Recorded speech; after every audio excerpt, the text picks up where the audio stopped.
آج ہم دونوں نے شادی کر لی۔ ہماری محبت کی شادی تھی۔ سہاگ رات کو لے کر ہم دونوں نے بہت سے خواب دیکھے تھے، لیکن میں نے اپنی بیوی کی قمیض اتاری تو میرے ہوش اڑ گئے، کیونکہ اس کے دونوں رات کا وقت تھا۔ میں گھر میں داخل ہوا تو میں آج اکیلا نہیں تھا، بلکہ میرے ساتھ میری من پسند عورت بھی تھی، جس سے 3 گھنٹے پہلے ہی میں نے نکاح کیا تھا۔ نکاح میں نے بہت ہی زیادہ ایمرجنسی میں کیا تھا، کیونکہ میں اس لڑکی سے محبت کرتا تھا۔ نہ ہی اس کے گھر والے اور نہ میرے گھر والے اس رشتے پر راضی ہونے تھے، اسی لیے بنا کسی سے پوچھے ہی دونوں ایک دوسرے کے نکاح میں آ گئے۔ میرا دل بہت خوش تھا، میری بیوی البتہ بہت زیادہ گھبرائی ہوئی تھی۔ جب میں نے گھر کے دروازے پر دستک دی، اماں نے دروازہ کھولا۔ مجھے دیکھتے ہی انہوں نے چہرہ پھیر لیا۔ یہ کسے لائے ہو اپنے ساتھ؟ اماں نے یوں پوچھا جیسے انہیں اس بارے میں پہلے سے خبر ہو۔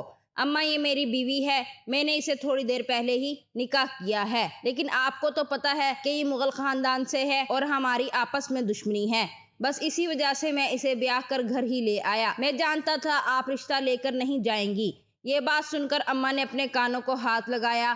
توبہ استغفر اللہ، کیا زمانہ آ گیا ہے بیٹا، میں تمہیں ساری باتیں بتا بھی نہیں سکتی، کیونکہ تمہارے اور میرے درمیان بھی ایک حجاب ہے، لیکن یہ لڑکی مجھے ٹھیک نہیں لگ رہی۔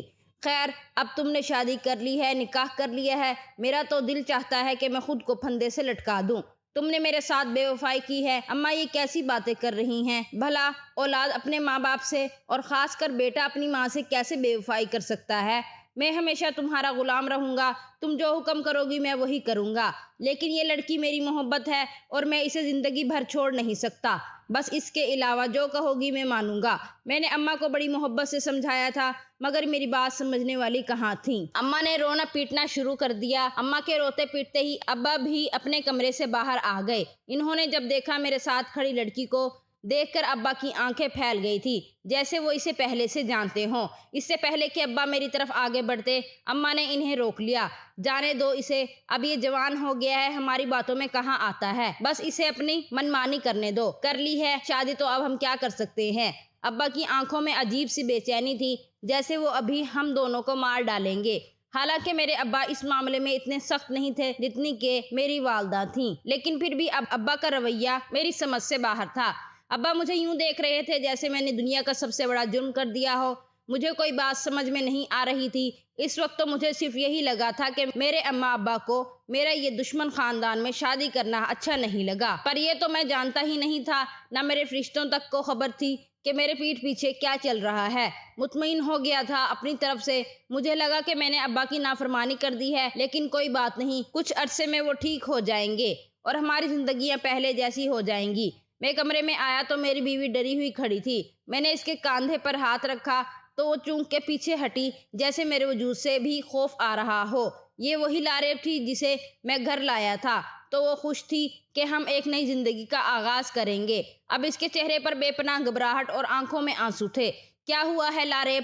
تم اتنی پریشان کیوں ہو؟ کوئی بات بری لگی ہے تمہیں؟ ابھی میں یہ کہہ ہی رہا تھا کہ وہ میرے گلے سے آ لگی اور بولی، بس مجھے یہاں سے لے چلو، میں اس گھر میں نہیں رہنا چاہتی۔ لاریب کا یہ رونا دھونا دیکھ کر مجھے افسوس بھی ہو رہا تھا کہ کیا بات ہے، تم ایسے کیوں رو رہی ہو؟ یہ میرے اماں ابا کا گھر ہے، تم یہاں محفوظ ہو، اور میں تمہیں اتنی جلدی کہاں لے کر جا سکتا ہوں؟ میں نے اپنی بیوی کو سمجھانے کی کوشش کی، لیکن وہ سمجھ نہیں رہی تھی، مسلسل روئے جا رہی تھی۔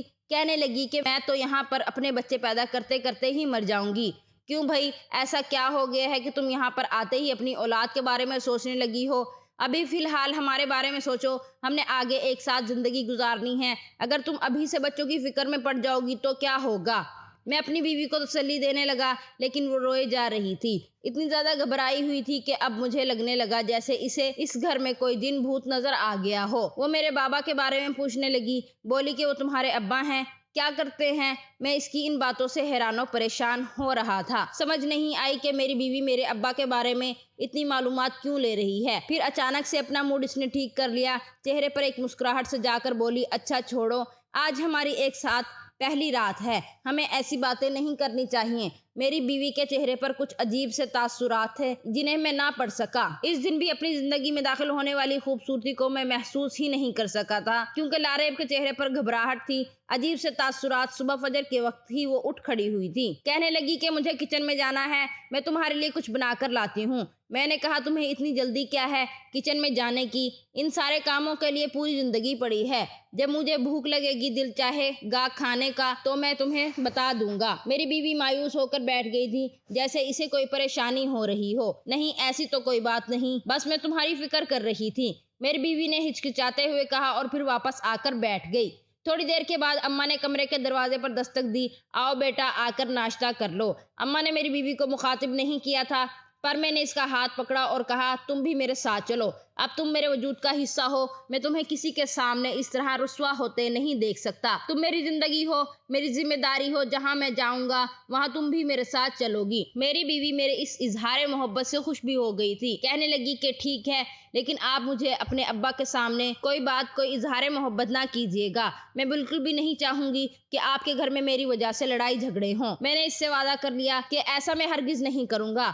تم بالکل فکر نہیں کرو، اور ابا سے لڑنے کی یا پھر ڈرنے کی ضرورت نہیں۔ میرے ابا بہت زیادہ معصوم انسان ہیں، انہوں نے کبھی کسی کو نقصان یا دکھ نہیں پہنچایا۔ میری باتوں کو بے یقینی سے سن رہی تھی، جیسے اسے میری کسی بات پر اعتبار نہ ہو۔ ہمارے بچے ہوں گے تو وہ کیا اس گھر میں رہیں گے؟ میری بیوی بار بار بچوں والی باتیں پوچھ رہی تھی۔ میں نے اسے جواب نہیں دیا۔ ہم ناشتے کی میز پر آئے تو ابا سر جھکائے بیٹھے تھے، کسی گہری سوچ میں گم تھے۔ میری بیوی ڈرتے ڈرتے ان کے سامنے بیٹھی۔ پھر ہم نے ناشتہ کیا۔ اماں مجھ سے کہنے لگی کہ بیٹا، اب تمہیں اپنے کمانے کی فکر کرنی چاہیے، تم ویسے بھی ایک ڈائن کو گھر لے کر آ چکے ہو، یہ بھی تو ہمارا خون پیے گی، ہمیں زیادہ سے زیادہ وسائل رکھنے کی ضرورت ہے۔ اماں کا اکھڑا لہجہ سمجھ سے باہر تھا، لیکن میں کیا جانتا تھا کہ اس کڑوے لہجے کے پیچھے ایک بھیانک کہانی بھی چھپی ہوئی ہے۔ میں اپنی بیوی کے ساتھ واپس اپنے کمرے میں آ گیا۔ اماں ابا میرے پیٹھ پیچھے میرے خلاف باتیں کرنے لگے، وہ مجھے بیوی کا غلام اور نہ جانے کیا کیا کہہ رہے تھے۔ کافی دیر گزر گئی تھی، میں اپنے کمرے میں آ چکا تھا۔ میری بیوی کہنے لگی کہ میں جا کر دوپہر کا کھانا بناتی ہوں، لیکن اسے گئے ہوئے تھوڑی دیر ہی گزری تھی کہ باہر سے چیخوں کی آواز آنے لگی۔ میں گھبرا گیا، باہر جا کر دیکھا میری اماں اور بیوی بہت سخت تیزی سے لڑ رہے تھے۔ مجھے سمجھ نہیں آئی کہ میری بیوی میری ماں سے اچانک کیوں لڑ پڑی، لیکن اماں ہی اسے سنائے جا رہی تھی، میری بیوی تو چپ چاپ کھڑی تھی۔ اماں نے میری طرف دیکھ کر انگلی سے اشارہ کیا، اپنی اس بیوی کو سمجھا دو، جب تک اس کے ہاں اولاد نہیں ہو جاتی اپنے اس منحوس وجود کو مجھ سے دور رکھے، اور میں اسے کچن میں آ کر کوئی کھانا پکانے نہیں دوں گی۔ یہ بیوی تمہاری ہے، لیکن یہ اس گھر کی بہو نہیں ہے۔ میں یہ بات سن کر ساکت ہو کر رہ گیا تھا۔ اماں کیا ہو گیا ہے؟ آپ میری بیوی کو بھی قبول کر لیں، ورنہ میں اس گھر سے چلا جاؤں گا۔ ارے جائے گا کہاں؟ میں سمجھا نہیں۔ اماں کا غصہ ایک دم جھاگ ہو گیا تھا، وہ ابا کی طرف دیکھ رہی تھی۔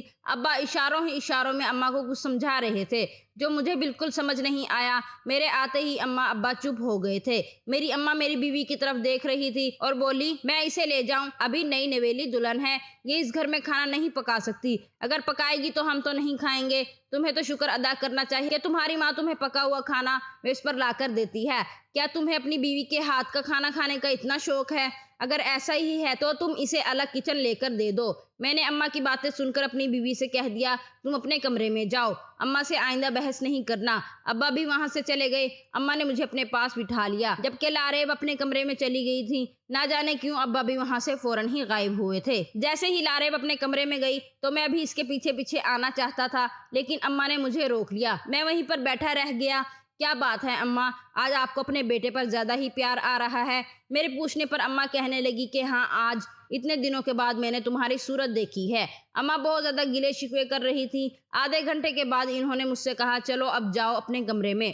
اماں کے چہرے پر کچھ عجیب تاثرات تھے جنہیں میں سمجھ نہیں سکا۔ وہ بہت زیادہ عجیب قسم کے تاثرات تھے، جیسے وہ میری بیوی کو شکست دے چکی ہوں۔ میں واپس اپنے کمرے میں آیا تو میری بیوی بہت زیادہ پریشان تھی، رو رہی تھی اور تھر تھر کانپ رہی تھی۔ وہ دروازے پر ہی کھڑی تھی، اس کے بال بکھرے ہوئے تھے، لگ رہا تھا کہ وہ روئی ہے۔ کیا ہوا ہے لاریب، تم اتنی کیوں پریشان ہو؟ میں اسے جھنجھوڑ کر پوچھنے کی کوشش کی تو پھر سے رونے لگی۔ خدا کے لیے مجھے اس جہنم سے نکال دو۔ ایسا بھی کچھ نہیں ہوا جو مجھے فوراً اپنی ماں والی بات یاد آ گئی۔ میں کیا جانتا تھا کہ میری بیوی میری ماں کی وجہ سے نہیں بلکہ یہ اس وجہ سے رو رہی ہے۔ میں نے اپنی بیوی کو تسلی دی۔ اس وقت اس نے مجھ سے کہا کہ میں آپ کو آپ کے ابا کے بارے میں ایک بات بتانا چاہتی ہوں۔